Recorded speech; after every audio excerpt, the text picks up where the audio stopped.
North Korea is a country prepared for conflict. Still technically at war with its southern neighbor, ordinary North Koreans are warned to be in a state of constant vigilance to threats from the outside, particularly from the US.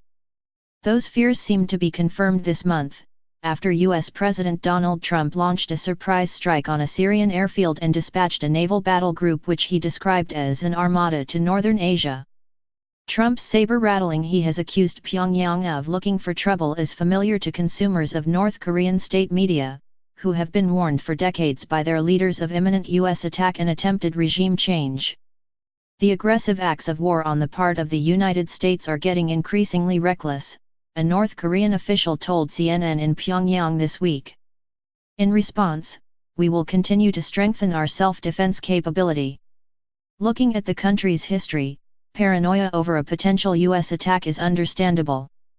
It's estimated that during the Korean War, American planes dropped some 625,000 tons of bombs on North Korea, more than during the entire Pacific theater of World War II, including 32,000 tons of napalm.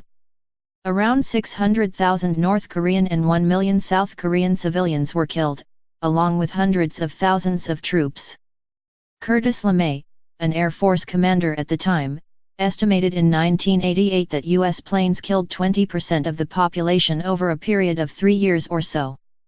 According to Blaine Hardin, author of The Great Leader and the Fighter Pilot, Kim Jong-un, like his father and grandfather before him, has kept memories of the war and the bombing terrifyingly fresh.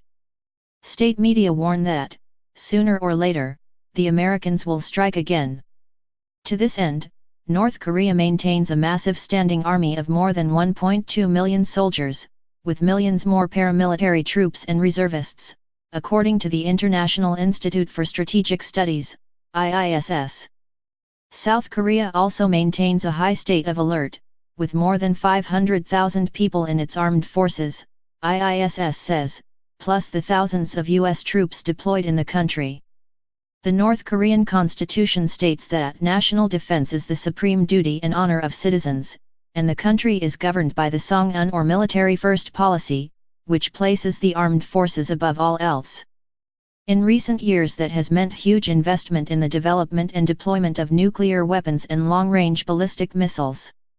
Intense focus on the military in a cripplingly poor country like North Korea can cause much hardship, but Pyongyang justifies its policies based on a narrative of imminent threat from foreign forces.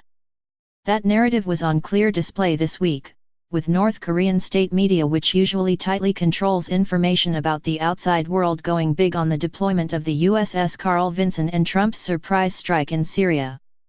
One Pyongyang resident told CNN, "We're at the brink of war, but if that happens, we'll all go to the front lines to fight the Americans."